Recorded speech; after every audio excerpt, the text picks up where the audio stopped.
네, 하나님 말씀 마태복음 5장입니다.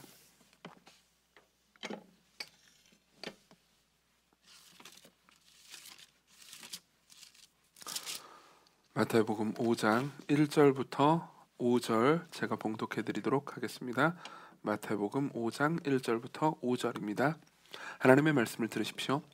예수께서 무리를 보시고 산에 올라가 앉으시니 제자들이 나온지라 입을 열어 가르쳐 이르시되 심령이 가난한 자는 복이 있나니 천국이 그들의 것이며 애통하는 자는 복이 있나니 그들이 위로를 받을 것이며 온유한 자는 복이 있나니 그들이 땅을 기업으로 받을 것이며 아멘. 네. 예, 계속해서 팔복을 보고 있습니다. 이제 팔복은 여러 번 말씀드렸던 것처럼 이제 여러 번이 아니고 지난 한 번만 말씀드렸네요. 어쨌든 팔복은 그러니까 이 제자들, 예수 그리스도를 따르는 제자들, 달리 말하면 이제 그리스도인들이라고 표현할 수도 있겠습니다. 그리스도인들의 성품과 특징을 말해주고 있습니다.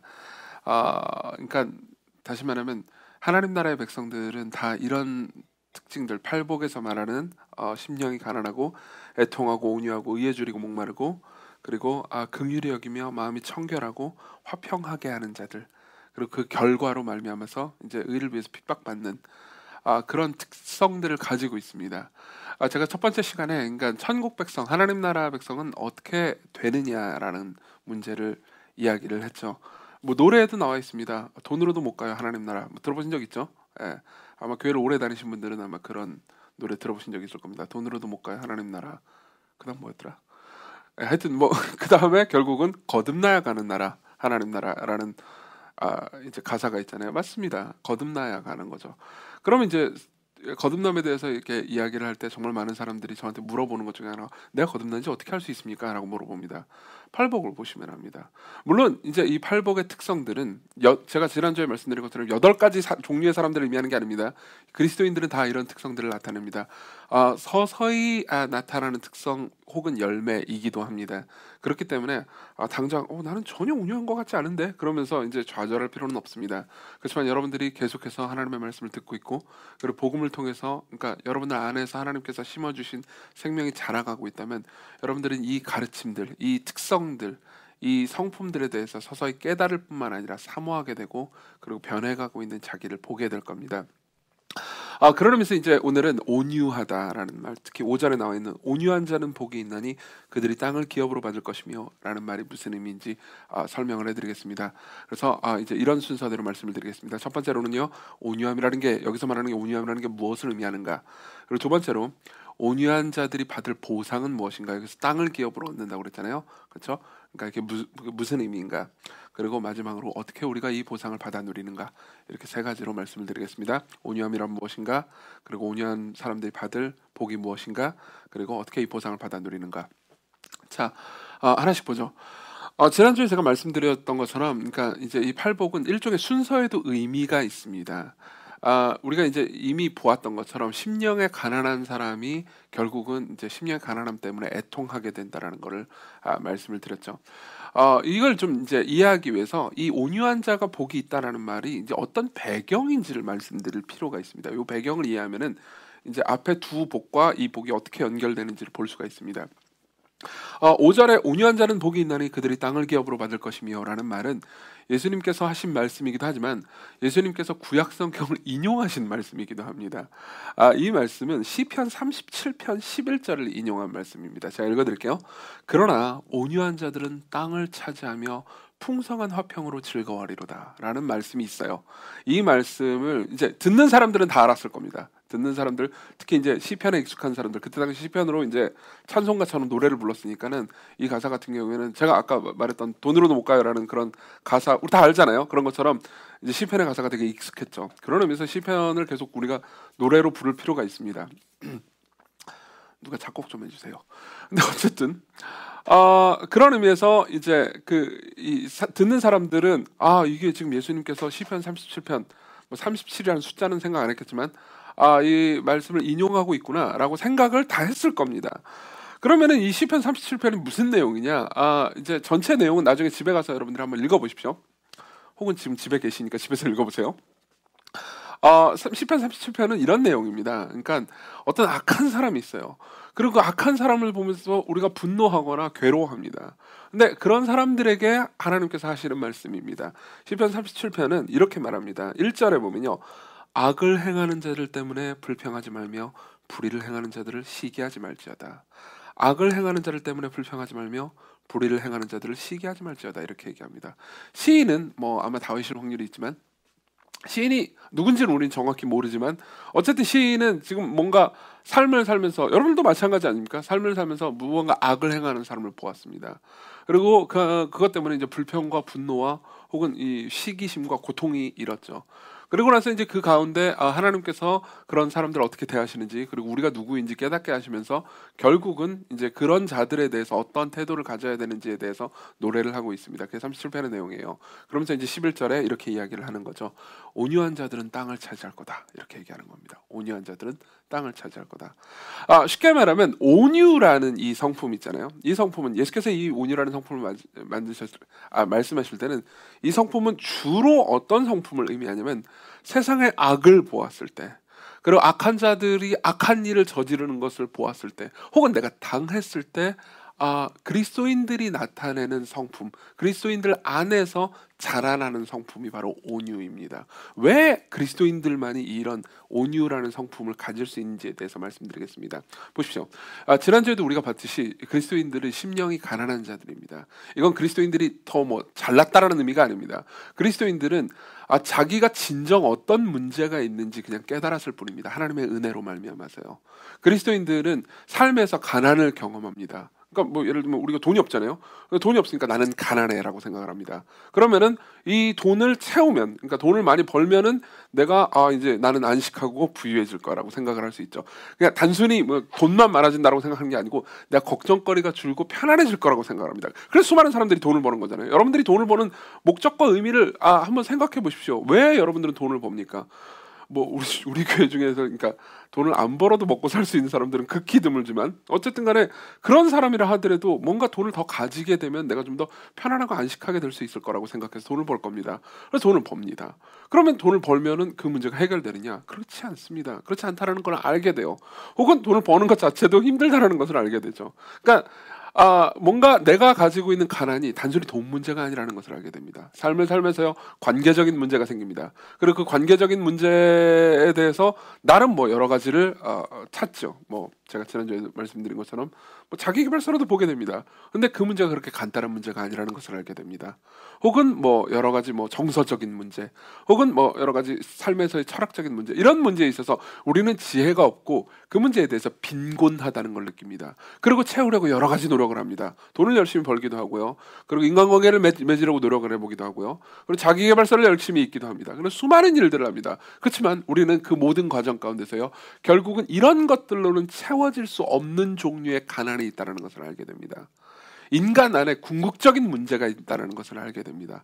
그것도 나 혼자로는 해결할 수 없는 문제, 심지어 인간들끼리의 집단지성으로도 해결할 수 없는 문제가 존재한다는 것을 알게 됩니다. 인간의 이기심과 자만, 즉 죄죠. 그리고 그 죄가요, 사람들에게만 있는 것이 아니고 자기 안에도 있다는 것을 이해하게 됩니다. 그러니까 심령이 가난해진 거죠. 그렇죠? 심령의 가난함을 느낀 겁니다. 내가 돈 혹은 뭐 정서적 혹은 뭐 철학적 혹은 관계적으로만 빈곤한 게 아니고 내 영혼이 가난하구나. 내 영혼이 파산했구나. 나는 죄가 있는 존재구나. 나는 스스로 내 문제를 해결할 수 없는 존재구나 라는 것을 깨닫게 되는 거죠. 이게 심령의 가난입니다. 그러면 어떻게 되죠? 애통하게 되죠. 그렇죠? 근데 재밌는 점이 있습니다. 보세요. 이렇게 애통하는 사람들은 이제 다른 사람들의 죄를 보는 시선이 조금씩 바뀝니다. 이게 어느 날 갑자기 바뀐다는 의미가 아닙니다. 서서히 바뀌어가기 시작합니다. 어떤 사람이 가공할 만한 악을 저지릅니다. 그걸 보면 이전에는 이제 심령이 가난하고 애통함을 느끼기 이전에는 이렇게 생각합니다. 저 나쁜 놈, 저런 사람들을 사회에서 격리시켜야 돼. 저런 놈들은 그러니까 근본적으로 씨가 종자가 다른 놈들이야. 저런 놈들만 없어지면 세상이 평화로워질 텐데 라고 생각을 합니다. 그리고 막 비난합니다. 그리고 이제 뭐 안식하죠. 나는 저 짓을 저지르지 않았으니까요. 그렇죠? 그러고 나서 넘어갑니다. 근데 심령이 가난한 사람은, 다시 말하면 자기의 심령이 완전히 파산했을 뿐만 아니라 스스로 문제를 해결할 수 없다고 생각하는 사람들 있잖아요. 이런 사람들은 보는 시각이 조금씩 바뀌기 시작합니다. 물론 문제를 이제 해결하기 위해서 노력할 필요가 없다고 생각하는 건 아닙니다. 그렇지만 우리가 가지고 있는 문제들이 우리 힘으로 해결할 수 없다라는 것을 알게 되죠. 어떤 사람이 정말 나쁜 짓을 저지릅니다. 그러면은 내가 그 나쁜 짓을 저지르지는 않았지만 저 사람이 나쁜 짓을 저지르게 한 그 동기, 그 내면의 깊은 죄가 나한테도 있다라는 것을 똑같이 알게 되는 거죠. 그렇죠? 그때 우리는요, 단순히 저 사람을 정죄하고, 물론 저 사람이 저지른 죄는 나쁜 것이라는 것에 대해서 동의합니다. 그리고 그걸 해결하기 위해서 많은 것들을 행할 수 있고 행해야 한다고 생각합니다. 그렇지만 그 모든 걸로 완전히 해결된다고 생각하지는 않습니다. 그리스도인들은 삶에서 경험하는 모든 문제들 혹은 세상이 겪고 있는 문제들 있잖아요. 그 문제들을 해결하기 위해서 노력하지 않는 사람들이 아닙니다. 어떤 사람들은 교육 쪽에서 일합니다. 그래서 교육을 잘함으로써 아이들을 행복하게 해주고 사회를 더 낫게 하기 위해서 노력합니다. 그죠? 근데 그리스도인들은요, 그리스도인들도 똑같이 노력합니다. 그리고 더 신실하게 노력할 수 있죠. 그렇지만 이걸로 말미암아서 문제가 완전히 해결될 거라고 생각하지 않습니다. 왜냐하면 교육으로만은 해결할 수 없는 더 깊은 어떤 문제가 인간 안에 내재한다는 것을 알고 있기 때문입니다. 어떤 사람은 법조인이 됩니다. 그래서 법을 잘 집행하고 혹은 뭐 판결을 하고 혹은 변호를 하고 혹은 뭐 기소하고 하는 일들로 인해서 세상의 문제를 해결하려고 합니다. 이게 무의미하다고 생각하지는 않습니다. 그리스도인들은요. 그렇지만 참된 그리스도인들은 이 문제들로, 나중에 오늘 좀 약간 인용하려고 했는데 나중에 한번 더 인용할 거기 때문에 나중에 이야기할 건데, 여러분 나중에 천종호 판사님이라는 분에 대해서 한번 검색해 보십시오. 이분의 판결이나 혹은 뭐 가치 같은 것들을 보면은, 그러니까 그리스도인들이, 이분은 경건한 그리스도인입니다. 그리스도인들이 그러니까 세상의 악의 문제에 대해서 어떻게 생각하는지에 대해서 좀 더 힌트를 얻을 수 있을 겁니다. 나중에 또 이야기할 겁니다. 이런 사람들은 그러니까 완전히 다른 방식으로 세상을 바라봅니다. 자신이 하고 있는 노력들이 무의미하다고 생각하지 않습니다. 자신이 뭐 학교에서 혹은 회사에서 어떤 노력들을 합니다. 회사에서 어떤 악을 봅니다. 그렇죠? 그걸 보면서 해결하기 위해서 노력을 합니다. 할 수 있는 한도 내에서요. 그렇지만 그걸로 궁극적인 해결이 될 거라고 생각하지는 않습니다. 무언가 더 깊은 것이 그 안에 있다는 것을 알게 되죠. 그리고 아까 말씀드렸듯이요, 어떤 악을 행한 사람을 보면서요, 그 악을 행한 걸 보면서 시편에서 말하는 것처럼요, 일단 처음에는 불평하거나 시기합니다. 여기서 불평이라는 거는 그러면서 짜증을 낸다라는 게 아닙니다. 고통스러워한다는 의미입니다. 너무너무 고통스러워합니다. 그렇지만 그 고통스러움과 괴로움 가운데서 그냥 머물러 있지만은 않습니다. 그리고 그냥 무조건 상대를 정죄하고만 있지도 않습니다. 왜냐하면 내 안에도 그 문제가 있다고 생각하기 때문입니다. 그렇기 때문에 이런 종류의 사람들은 자기 안에 있는 죄만 보면서 애통하는 게 아닙니다. 타인의 죄를 보면서도 애통합니다. 타인의 죄를 보면서, 그러니까 나도 잘못이요라고 실제로 자기가 잘못하다고 느끼지도 않았는데도 불구하고 위선을 떤다는 의미가 아닙니다. 많은 사람들은 뭐 예를 들면 어떤 사람이 잘못을 하면 왜 그런 거 있잖아요. 여러분 어렸을 때 그런 거 경험해 보신 적이 있나요?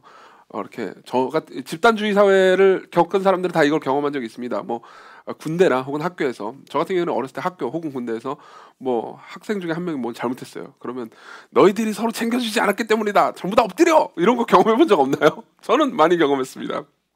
지금도 그런 잔재가 우리나라에 남아있죠. 그러면서 다 같이 죄책감을 느껴야 돼, 이렇게 말하는 종류가 아닙니다. 이건 일종의 위선입니다. 물론 다 나쁘다고 말하는 게 아닙니다. 어떤 의미에서 공동체 정신을 함양시키기 위해서 그런 이야기를 하는 거겠죠. 그렇지만 그러니까 자기가 실제로 잘못했다고 느끼지도 않으면서도 상대방이 잘못한 걸 보면서 그래 우리의 잘못이야 라고 위선을 떤다는 걸 의미하는 게 아닙니다.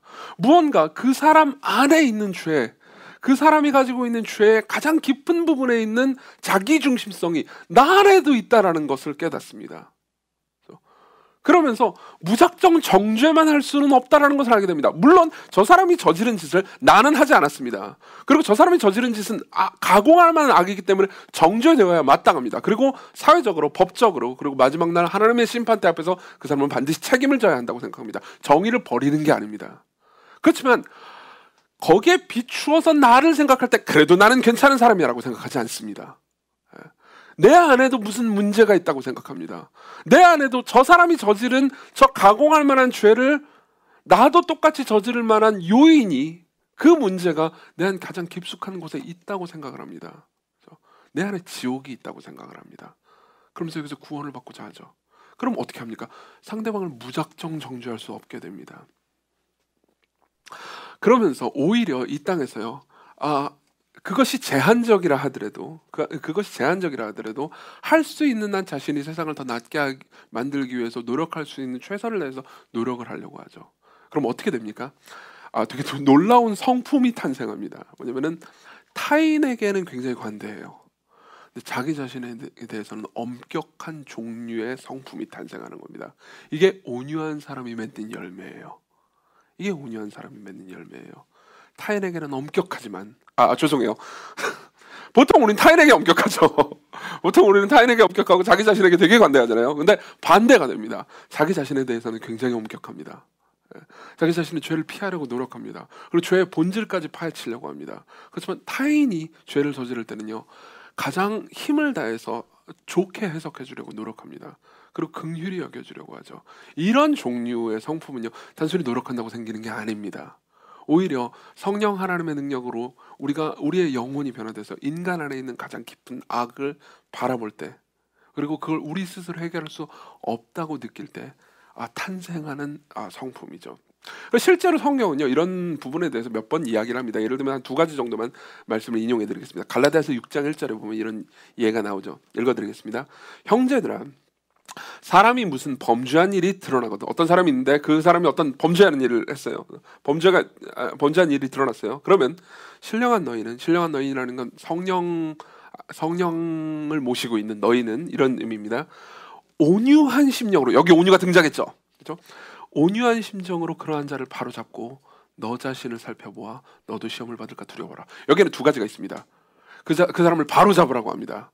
이거는 죄를 넘기라는 말이 아닙니다. 죄는 죄로 정죄하고 악이라고 말하라는 겁니다. 그렇죠? 그 사람이 책임을 질 수 있도록 해줘야 된다는 겁니다. 그렇죠? 얼렁뚱땅 넘어가라는 의미가 아닙니다. 정의를 바로 세우라는 의미입니다. 그렇지만 또 다른 한편으로 뭐라고 말합니까? 너 자신을 돌아보라고 말합니다. 그러면서 너도 시험을 받을까 두려워하라.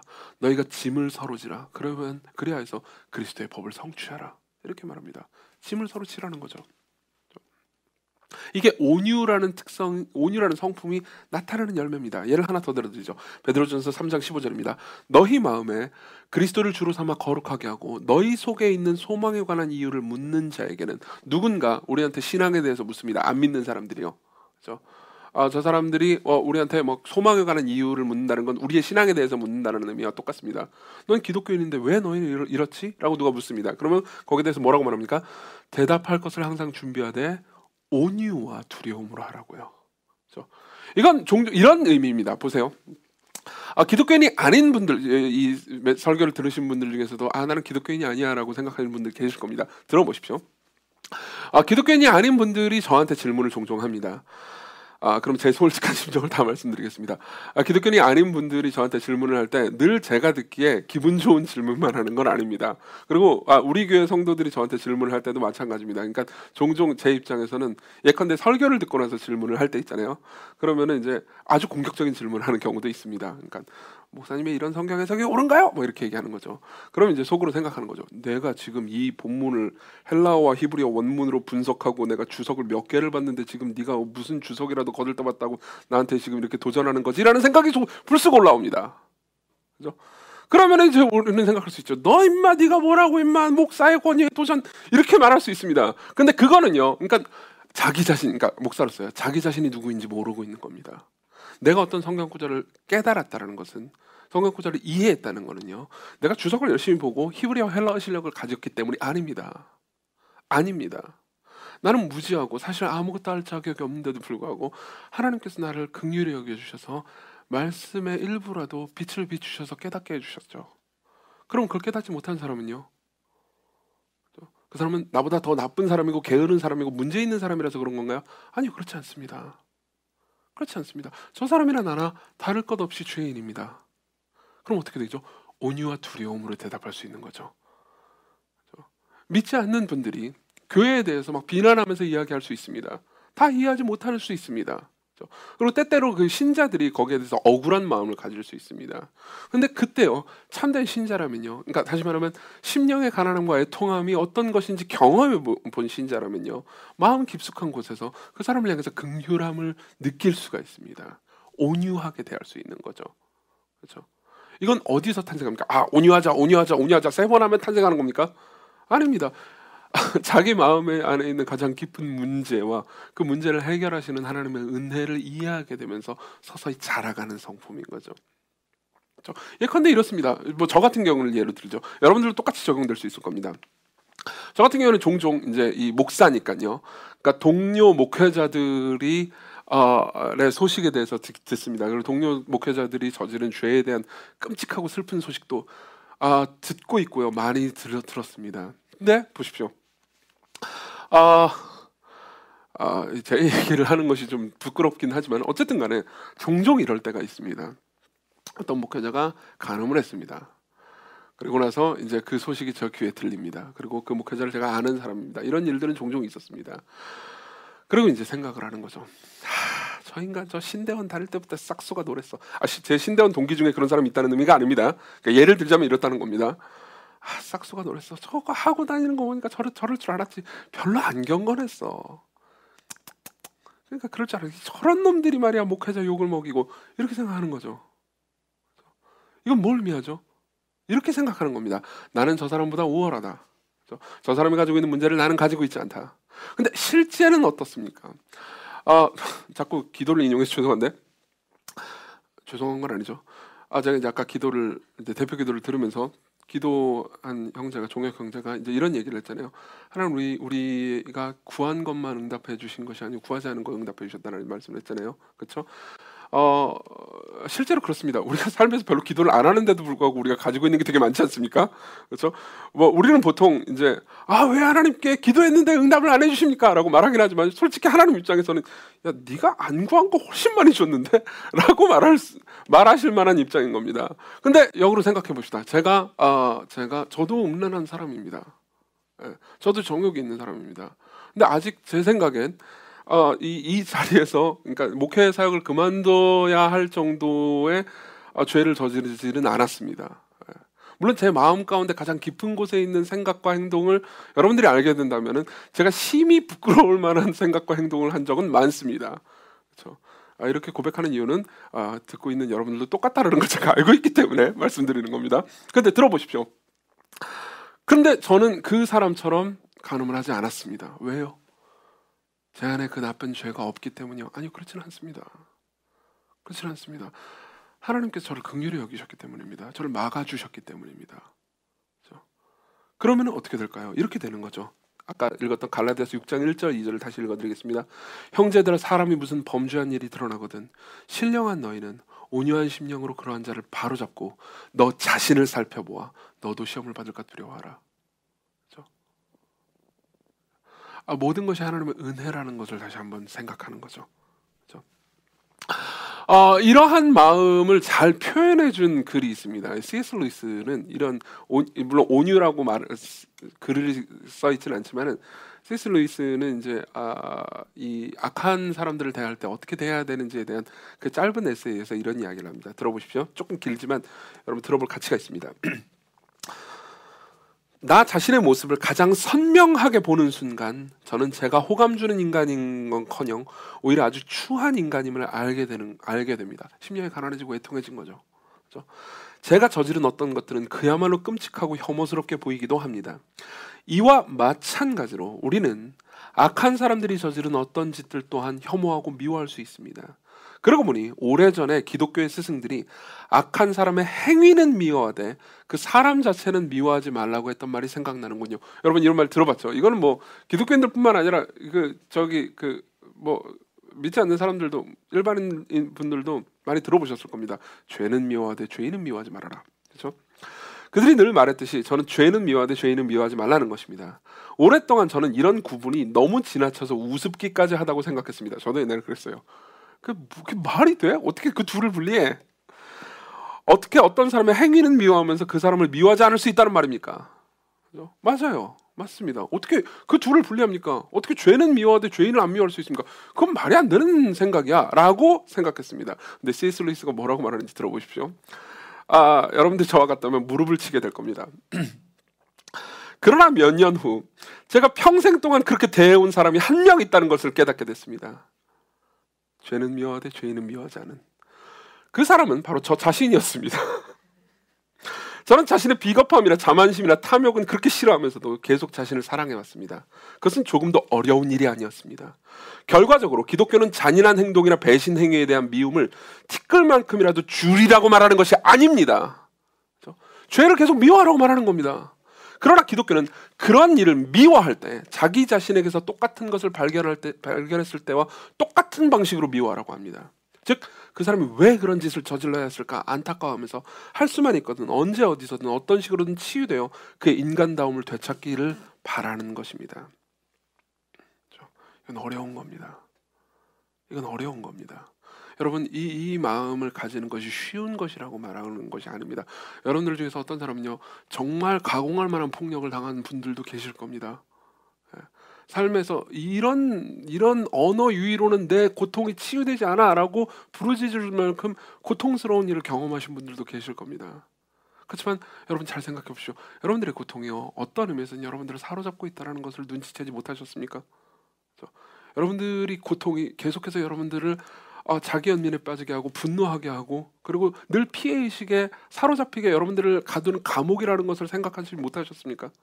여러분들이 거기서 자유해지는 방법은요 저와 여러분들이 가지고 있는 가장 깊은 죄성을 이해하면서 은혜를 대하는 거죠. 그죠? 그러면서 C.S. 루이스는요 그러니까 이런 문제에 있어서 내 안에 과연 온유의 심령이 있는가를 체크할 수 있는 굉장히 재미있는 이 시금석을 하나 제공하죠. 뭐라고 해야 돼? 시금석이 아니고 뭐라고 해야 되죠? 하여튼 스스로를 체크해 볼 수 있는 이야기를 하나 얘기해 줍니다. 되게 재밌습니다. 들어보세요. 과연 우리가 이렇게 할 수 있는지 시험해 볼 만한 방법이 하나 있습니다. 신문에 아주 흉악한 범죄 기사가 났다고 합시다. 그런데 다음날 전날의 보도 내용이 전부 사실은 아니라거나 그렇게까지 악한 범죄는 아니라는 식으로 정정보도가 나왔다고 합시다. 이런 일은 극히 드물지만 어쨌든 이런 일이 있었다고 합시다. 그렇죠? 그때 정말 잘 됐군. 그렇게까지 나쁜 사람은 아니라니 다행이야 라는 생각이 먼저 듭니까? 아니면 김이 샌다는 생각이 들거나 더 나아가 그 범죄자들을 정말 악한으로 취급하는 것 더 없는 즐거움을 빼앗기고 싶지 않은 나머지 전날 실린 기사를 더 믿으려고 합니까? 만약 두 번째 경우라면 종국에는 마귀가 되는 길에 첫걸음을 내디딘 것이라고 감히 말할 수 있습니다. 재밌지 않습니까? 그렇죠? 여러분들이 누군가에 대한 뒷담화를 들었습니다. 그 사람이 이런 나쁜 짓을 했대. 그렇죠? 오강일이 이런 나쁜 짓을 했대. 근데 나중에 알고 보니까 그렇죠? 사실은 그 약간 오해가 있었어. 그 가운데 이런저런 일들이 있었고 사실 그 과정 가운데서 너는 이런 일들을 몰랐던 거야. 그러면은 다행이다. 강일이가 그렇게 나쁜 애는 아니었구나. 감사하네. 일까요? 아니면 김새네. 물론 우리 중 누구도 김새네라고 말한 적은 없습니다. 그렇지만 우리 심정이 다 알고 있는 거죠. 그렇죠? 다시 한번 읽어드릴게요. 더 나아가 그 범죄자들을 정말 악한으로 취급하는 더 없는 즐거움을 빼앗기고 싶지 않은 나머지 여러분 왜 이러는지 아십니까? 다음 주에 우리가 더 자세히 살펴보겠지만요. 우리는요 스스로 의롭다라고 느끼지 못할 지경에 있을 때는요. 그죠? 내가 의로운 사람이야, 괜찮은 사람이야 라고 스스로 생각하지 못할 지경에 있을 때는요. 나보다 못한 사람을 정죄하면서라도 상대적으로 내가 더 낫다라고 생각하는 것을 즐거워하는 경향이 있습니다. 그죠? 이 생각을 무엇이 부수죠? 성경에 나타난 하나님이 그리고 성경에 나타난 모든 가르침들이요 우리 자신을 어떻게 얘기하는지를 보면서 우리 자신의 죄를 우리 자신의 가장 깊은 것을 볼 때 다시 말하면 심령이 가난해지고 애통해질 때 이러한 생각이 들 수 있는 거죠. 자 그러면은 다음으로 넘어가겠습니다. 그렇게 온유한 사람이 받을 보상이 무엇인가요? 온유한 사람이 받는 보상은 무엇일까요? 여기 보면요 땅을 기업으로 얻는다고 말합니다. 온유한 자는 복이 있나니 그들이 땅을 기업으로 받을 것이며 그럼 이 땅이 무엇일까요?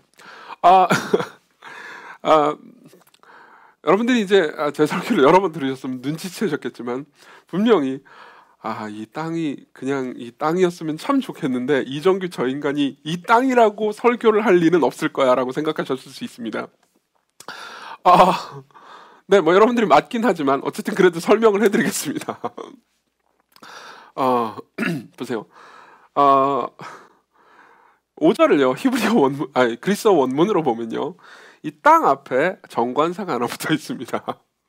무슨 말이냐면 그 땅이라는 거죠. 그 땅, 어떤 땅, 특정한 땅이 있는 겁니다. 그러니까 분명히 여기서 말하는 땅은요, 여의도나 명동이나 강남을 의미하는 건 아닙니다. 그렇죠? 강남의 노른자의 땅, 이걸 의미하는 건 아니에요.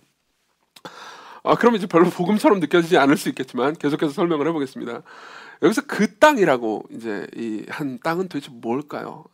듣는 사람들은 다 1차적으로 그 땅이 무엇인지 이해했을 겁니다.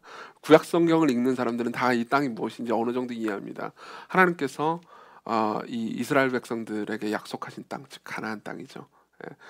우리가 창세기부터 쭉 보잖아요. 그러면 하나님께서 계속 그 땅에 대해서 약속을 하시고 그리고 땅을 주시려고 하신다라는 것을 알게 됩니다.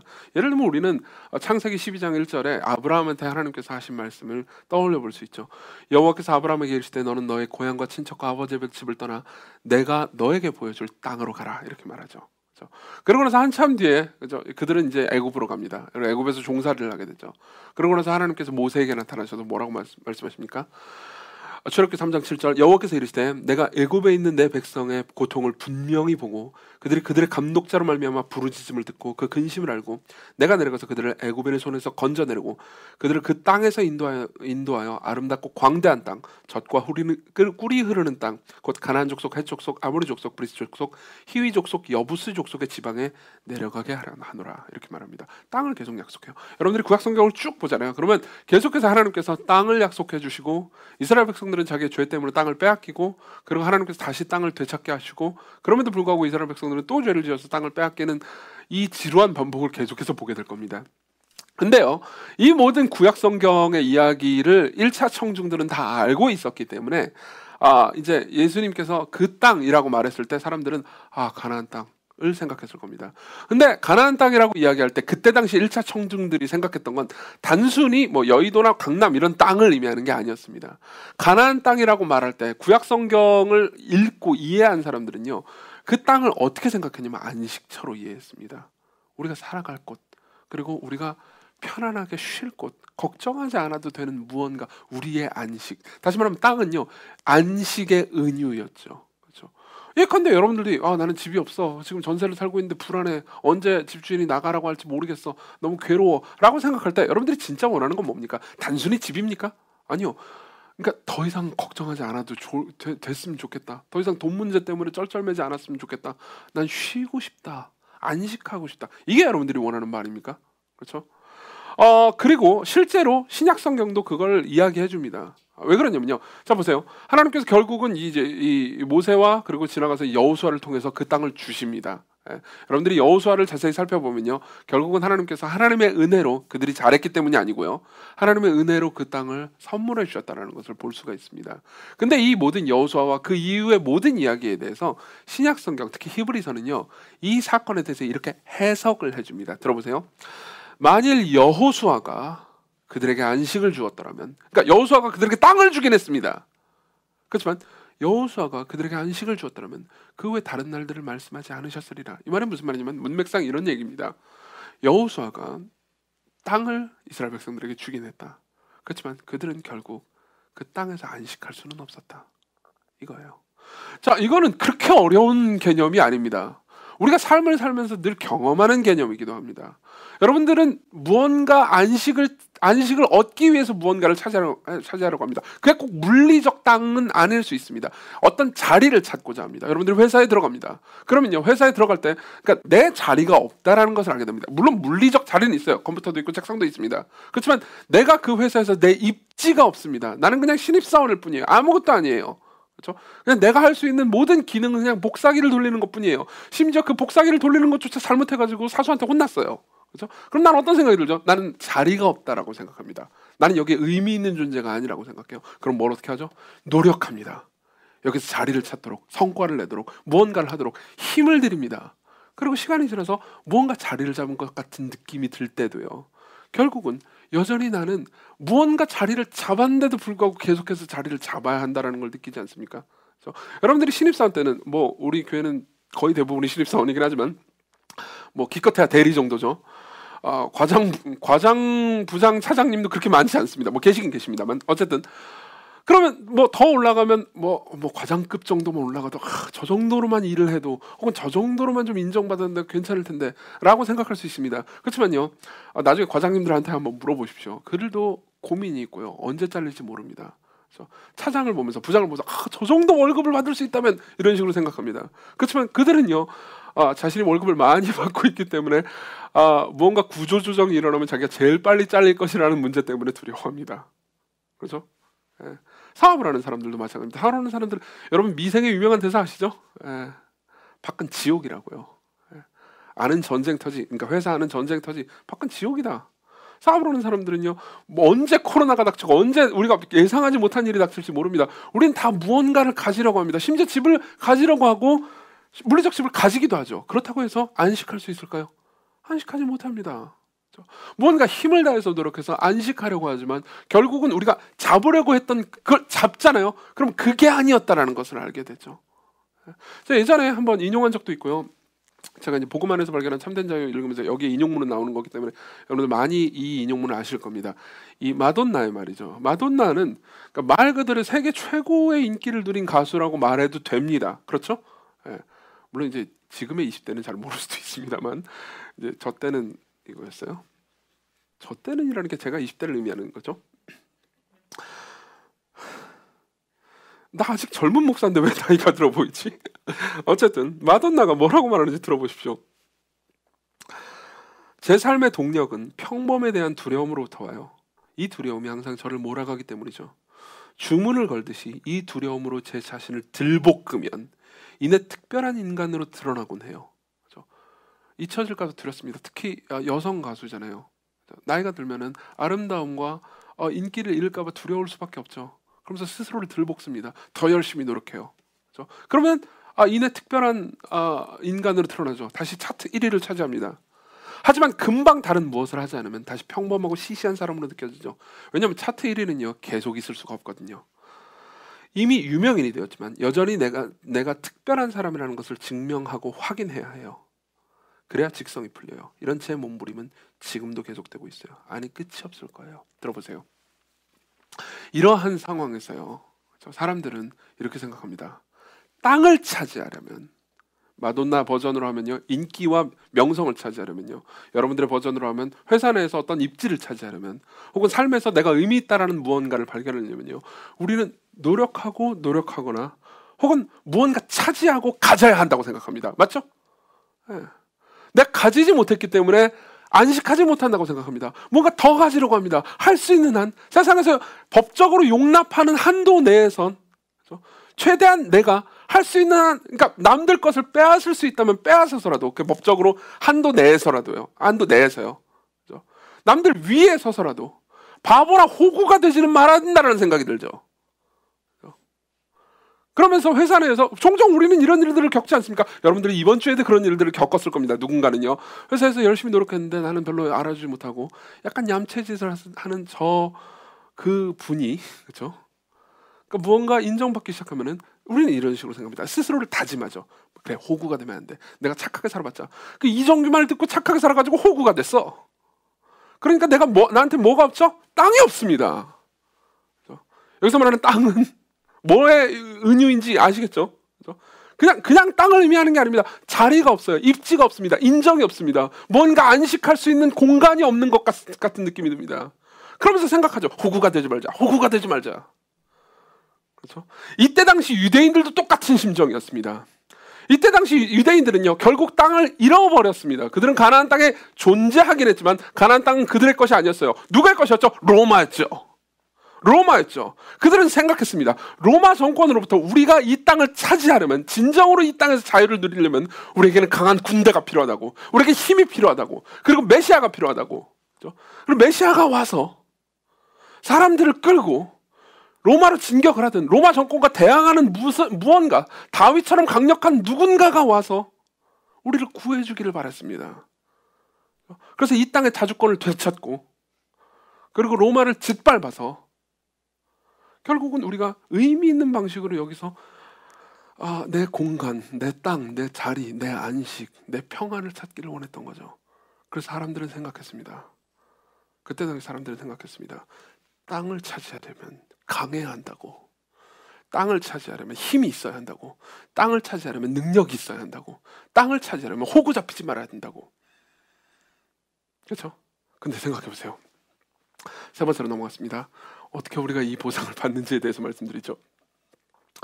여러분들이 이 지금까지 얘기에 어느 정도 공감하실 겁니다. 근데 갑자기 온유가 등장해요.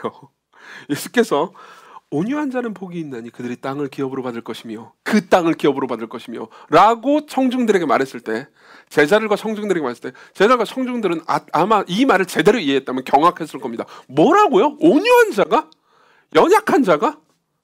호구 잡히는 애들이? 그런 애들이 땅을 차지한다고요? 아니요, 그런 애들은 땅을 뺏기겠죠. 그렇죠? 안 그렇습니까? 여러분들은 삶에서 그런 소위 이제 호구 잡힌다라는 이야기를 들어본 적이 있을 겁니다. 저는 목회를 하면서 다양한 사람들을 만났고요. 그리고 성품이 너무 좋은 분들도 많이 만났죠. 보통 좋다라고 말할 때, 여러분들 아마 그 중에서 이 설교를 들으시는 분들 중에서 그런 성품이 있다면 아마 이 말에 전적으로 공감할 겁니다. 들어보세요. 여러분들 중에서 분명히 이런 사람들이 있습니다. 성품이 좋아요. 좋죠? 그리고 심지어 어떤 사람은 부러워할 만큼 성품이 좋습니다. 그래서 그 사람한테, 저는 진짜 많이 경험했던 거예요. 그 사람한테 가가지고 예를 들면 지영이가 그렇다고 합시다. 우리 싱어, 지영아 넌 성품이 너무 좋구나. 그럼 지영이는 한편으로 기쁘긴 하지만 한편으로 기분이 나쁩니다. 왜냐하면은 마음속 깊은 곳에서 다른 사람이 지영이한테 성품이 좋구나라고 말할 때 사실은 그 성품이 좋은 것을 이용해서 자신이 호구 잡힌 경험이 있기 때문에 알기 때문에. 왜 갑자기 운이 지영아? 아니 실제로 안 울었어요. 제가 지금 농담한 거예요. 여러분 농담한 겁니다. 그런 경험이 있다는 걸 알고 있습니다. 그렇죠? 그때마다 이제 생각하죠. 호구 잡히지 말아야지. 남들이 날 이용하려고 그러면 절대 이용당하지 않을 거야.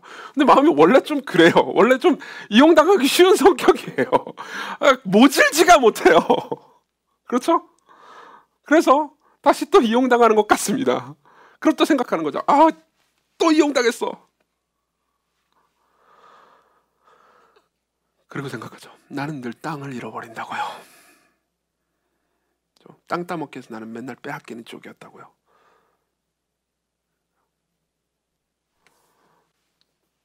근데 잘 한번 생각해 보십시다. 어떤 사람이 온유합니다. 상대를 이해할 수 있어요. 상대를 이해하려고 듭니다. 그리고 자기 자신을 돌아봅니다. 그럼 어떻게 되죠? 맞습니다. 호구가 되죠. 땅을 빼앗길 겁니다. 근데 잠깐만요. 이게 조금씩 변한다고 합시다. 나만 온유한 게 아니고 저 사람도 온유합니다. 그리고 서서히 온유한 사람들이 주변에 늘어납니다. 그리고 온유한 사람들 사이에 둘러쌉니다. 누구도 자신에게는 엄격하지만 타인에게는 엄격하지 않습니다. 관대합니다. 사랑으로 섬깁니다. 이해하려고 합니다. 내 실수도 좋게 받아들여주려고 합니다. 아니, 내 실수와 잘못을 채워주려고 합니다. 자꾸 제가 우리 시건교회 교역자들을 약간 띄우려고 하는 그 불순한 의도를 가지고 있다고 생각할 수도 있겠지만, 저는 종종 우리 교역자들이랑 이야기를 하거나 회의를 하거나 나눌 때 이런 감정들을 느낄 때가 있습니다. 저는 리더로서 여러 가지 부분에서 문제가 있고 모자라는 사람입니다. 그리고 아마 이런 리더를 가지고 있는 같이 일하는 사람들은 종종 어느 부분에서 힘들 것이라는 게 예상될 때가 있습니다. 그래서 저도 제 못된 성과를 이기기가 쉽지가 않습니다. 근데 그럴 때가 있습니다. 그러니까 삶에서 되게 가혹하게, 여러분들도 그런 경험이 있을 수 있습니다. 가혹하게 세상에서, 그러니까 내가 노력하지 않으면, 내가 무언가 이 약삭 바르지 않고 이렇게 뭐라고 해야 될까요? 자기 거를 챙기지 않으면 빼앗기는 상황에서 막 움켜쥐면서 괴로워하면서 살다가 나 자신을 그냥 저렇게 풀어놔도 되는 사람들 가운데 있을 때 여러분들이 어떤 느낌을 가지셨나요? 그게 여러분들의 가족일 수도 있고요. 그리고 여러분들의 친한 친구들일 수도 있습니다. 여러분들의 남편이나 아내 혹은 여자친구, 남자친구 혹은 누군가일 수도 있죠. 근데 그런 사람들이 전적으로 그렇게 여러분들을 대해줄 뿐만 아니라 서서히 더 온유하게 변해간다고 합시다. 그럼 여러분들은 어떻게 될까요? 어떻게 되긴 어떻게 됩니까? 이미 천국에 있는 셈입니다. 안 그렇습니까? 혹시 두 번째 설교인 지옥 설교 기억납니까? 아직 이 설교를 처음 들으시는 분들은 제가 두 번째로 설교했던 지옥에 관한 설교를 나중에 꼭 한번 들어주십시오. 지옥에서 탈출한 겁니다. 이미 그런 사람들 사이에 있을 때 나는 땅을 얻었습니다. 나는 안식처를 얻은 겁니다. 그래서 쉬는 거죠. 반대의 경우도 종종 있습니다. 예를 들면은 회사에서 그토록 막 노력하면서 힘들게 살면서 움켜쥐면서 살다가 집에 왔는데 더 움켜져야 된다. 집안 가정의 분위기가 너무 안 좋고 서로 막 싸우는 분위기다. 그럼 더 고통스러운 것을 경험해 본 적도 있을 겁니다. 그렇지만 그 반대가 된다면요, 나만 온유한 게 아니고 모두가 온유해진다면요, 여러분들은 쉼을 얻게 됩니다. 성경은 이걸 가르쳐서 뭐라고 하는지 아십니까?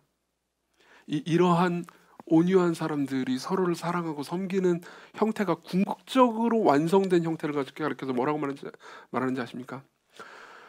새 하늘과 새 땅이라고 말합니다. 계시록 21장 1절 좀 길지만 읽어드릴게요. 또 내가 새 하늘과 새 땅을 보니 처음 하늘과 처음 땅이 없어졌고 바다도 다시 있지 않더라. 내가 들으니 보좌에서 큰 음성이 나서 이르되 보라, 하나님의 장막이 사람들과 함께 있음에 하나님이 그들과 함께 계시리니 그들이 하나님의 백성이 되고 하나님은 친히 그들과 함께 계셔서 모든 눈물을 그 눈에서 닦아주시니 다시는 사망이 없고 애통하는 것이나 곡하는 것이나 아픈 것이 다시 있지 않냐리니 처음 것들이 다 지나갔음이로라. 그렇죠?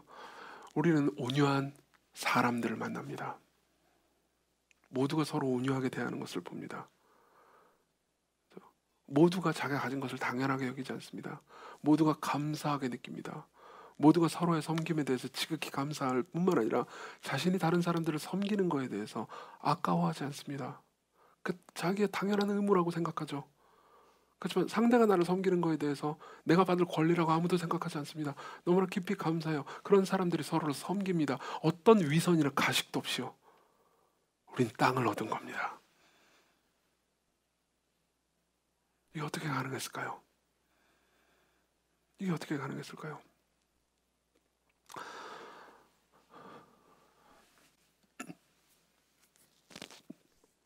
이 새 하늘과 새 땅에 원래 주인이신 예수 그리스도께서, 그 온유하신 분께서 마태복음 11장 28절 나는 마음이 온유하고 겸손하니 나의 멍에를 메고 내게 배우라. 그러면 너의 마음이 쉼을 얻으리니. 이 쉼은 땅으로 바꿀 수도 있습니다. 쉼이 원어가 땅이라는 의미가 아니에요. 땅이 상징하는 바가 결국 쉼이라는 거죠.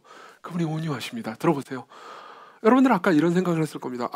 저 온유 좋아 보이긴 하는데 이정규가 하는 말을 다 들으면서 특히 성경의 가르침을 따르면 나는 호구가 될 거야. 맞아요. 여러분들은 호구가 될지도 모릅니다. 여러분들은 바보가 될지도 모릅니다. 그리고요, 여러분들은 예수 그리스도를 따라가게 되는 겁니다. 들어보세요. 그리스도를 생각해 보십시오. 하늘에서요, 모든 찬송과 영광과 존귀와 권능을 받아 마땅한 분이, 모든 걸 소유한 분이, 모든 걸 만드신 분이요, 이 땅에 오셨습니다. 그리고 온유하게 사람들을 대하셨죠. 왜 그분이 온유할 수 있었을까요? 우리는 우리가 죄인임을 알기 때문에 온유할 수 있습니다. 맞죠? 근데 그분은요, 어떻게 온유함을 가질 수 있었을까요? 그분은 사람들이 죄인임을 알기 때문입니다. 그분은 죄인이 아니셨지만 그분은 죄인들을 동정하셨습니다. 요한복음 2장 23절에 보면 이런 말씀이 있습니다. 제가 읽어드릴게요. 6월절에 예수께서 예루살렘에 계시니 많은 사람들이 그 행하시는 표적을 보고 그의 이름을 믿었지만 예수님은 그의 몸을 그들에게 의탁하지 아니하셨으니, 여기서 의탁하다라는 단어는 그냥 믿는다라는 단어입니다. 예수님은 그들을 믿지 않았다고 말합니다. 이거는 예수님이 그들을 의심하고 괴롭혔다는 의미가 아닙니다.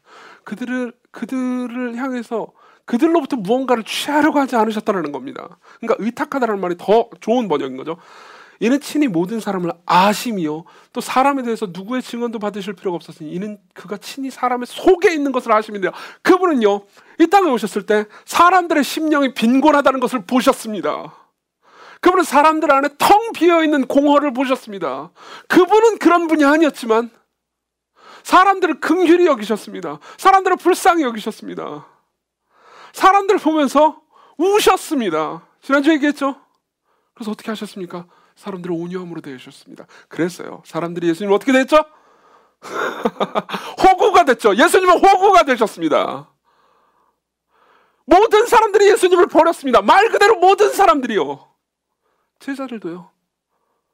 마지막 날에 예수님께서 그들을 구하시기 위해서, 예수님께서 구하시기 위해서 십자가에 못 박히실 때 예수님께서 구하시기 위해서 사랑했던 그 사람들이 예수님을 향해서 욕하고 비난하는 것을 예수님께서는 보셨어야 했습니다. 그분은요, 이런 표현이 신성모독적일지 않을지 모르겠지만 저는 이 표현이 예수 그리스도의 영광을 오히려 드러낸다는 생각이 듭니다. 그분이 호구 중에서 상호구셨습니다. 그리고 그분이 무엇을 얻으셨죠? 빌립보서 2장 6절, 그는 근본 하나님의 본체시나 하나님과 동등됨을 취할 것으로 여기지 아니하시고 오히려 자기를 비워 종의 형체를 가지사 사람들과 같이 되셨고 사람의 모양으로 나타나사 자기를 낮추시고 죽기까지 복종하셨으니 곧 십자가에 죽으심이라. 지금까지 얘기를 한마디로 요약해 볼까요? 그분이 온유하셨다는 말입니다. 이러므로 하나님이 그분을 지극히 높여 모든 이름 위에 뛰어난 이름을 주사, 그 다음 10절, 하늘에 있는 자들과 땅에 있는 자들과 땅 아래에 있는 자들로 모든 무릎을 예수의 이름에 꿇게 하시고 모든 입으로 예수 그리스도를 주라 시인하여 하나님 아버지께 영광을 돌리게 하셨느니라. 그분이 땅을 얻으셨습니다. 뭘로요? 그분이 낮아지심으로요. 그분이 온유해지심으로요. 그분이 호구가 되심으로요. 그분이 자기 백성들을 마땅히 내게 경배하고 예배하라라고 명령하실 수 있는 그분이 내려오심으로써 사람들을 섬기심으로 사람들로 하여금 기꺼이 그분께 예배하게 하는 마음을 주셨습니다. 그분을 따라서 기꺼이 세상에서 바보가 되고 호구가 되기를 두려워하지 않는 사람들, 그리고 그렇게 삶을 살아갈 때 자기에게 궁극적으로 땅이 있을 것을 믿는 사람들을 만들어내시기 위해서, 그들을 위한 땅을 준비하기 위해서 하늘에서 지금도 모든 것을 통치하고 계십니다. 여러분들은 땅을 잃지 않을 겁니다. 여러분들은 안식을 절대로 잃지 않을 겁니다. 아니, 오히려 여러분들은 모든 것을 다스리게 될 겁니다. 그리스도 안에 있다면요. 여러분들이 그리스도 안에 있다면요. 여러분 생각해 보면요, 그분이 낮아지심으로 땅을 얻었다고 할 때 우리는 보통 이런 식으로 생각할 수 있습니다. 아, 그분이 낮아진 건 그분이 희생하신 것, 그리고 땅을 얻으신 건 그분이 얻으신 것이라고 쉽게 생각할 수 있습니다. 근데 깊이 생각해 보면 그렇지도 않습니다. 그분이 땅을 얻으셨다는 것도 생각해 보면 그분의 희생입니다. 무슨 말인지 이해되십니까? 설명해 드릴게요. 보세요. 하나님께서 세상을 창조하셨습니다. 모든 걸 창조하셨죠. 그리고 인간이 이 세상을 다 망쳐놨습니다. 인간이 이 세상을 다 망쳐놓았습니다. 죄로요. 그럼 하나님 보시기에, 하나님께서 보시기에요, 그냥 어떻게 하면 상식적인 대응입니까? 이 모든 우주를 망했네 그러면서 리셋해, 이거 그냥 쓸어버리시면 됩니다. 전부 다 죽어라, 없애버려라. 그분은 말씀 한마디만 하셔도 새 하늘과 새 땅 그딴 거 필요 없어요. 그냥 없애버리면 됩니다. 옛날에 이게 세가족권 책에도 나와 있는 예화인데요, 다시 한번 얘기 드리죠. 빌 게이츠가 있습니다. 돈이 겁내 많아요. 요즘 빌 게이츠가 아니고 누구죠? 돈이 제일 많은 사람이 테슬라 그 사장인가? 어쨌든 돈이 제일 많은 사람이 있습니다. 빌 게이츠가 있어요. 빌 게이츠는 여전히 부자니까요. 자기 자가용 비행기가 있다고 합시다. 그걸 타고 가다가 사고가 났습니다. 그래서 산산조각이 났어요. 근데 다행히 빌 게이츠는 말도 안 되지만 빌 게이츠는 안 죽었어요. 그냥 멀쩡했습니다. 그래서 비행기가 완벽하게 산산조각이 났다고 합시다. 볼트와 너트가 다 분해될 정도였어요. 그러면 여러분들 빌 게이츠라면 어떻게 하겠습니까? 이 모든 걸 버리고요, 새로 사겠죠. 하나님도 능히 그러실 수 있었습니다. 인간이 범죄해가지고 지금 망쳐놨군. 인간들을 다 죽이고 그냥 새로 만들어야겠다. 근데 그분은 그렇게 하지 않으셨습니다. 빌 게이츠가요, 그 모든 걸 다 주워가지고 다 해가지고 다 고치고 만지고 해가지고 원래 있던 비행기보다 훨씬 더 좋은 비행기를, 물론 그럴 수도 없어요. 그리고 훨씬 더 돈이 많이 들겠죠. 만든다면요, 그건 놀라운 일일 겁니다. 하나님은 그보다 훨씬 더 위대한 일을 하셨습니다. 하나님은 죄로 인해서 망가지고 박살난 이 세상을 새 하늘과 새 땅으로 만드시기 위해서요, 하나님의 아들을 내어주셨습니다. 하나님의 아들은 자신의 목숨을 희생하셨습니다. 가장 높임과 영광을 받게 합당하신 분이 온유해 주셨습니다. 호구가 되셨습니다. 그리고 그분이 새 하늘과 새 땅을 가지셨죠. 이게 그분이 그냥 가지신 건가요? 아니요, 그분이 얻으신 새 하늘과 새 땅도 그분의 능력으로, 그분이 희생하셔서 우리에게 선물로 주신 겁니다. 여러분들 온유한 것 때문에 힘이 된다고 생각하십니까? 여러분들은 그리스도의 멍에를 메고 있는 겁니다. 그 멍에를 거절하지 마십시오. 그리고 그 멍에를 지는 사람들이 손해본다고 생각하지 마십시오. 그분이 낮아지셨기에 그분이 땅을 차지하셨습니다. 그리스도께로 오십시오. 여러분들은 땅을 차지하게 될 겁니다. 여러분들은 안식할 수 있게 될 겁니다. 기도합시다.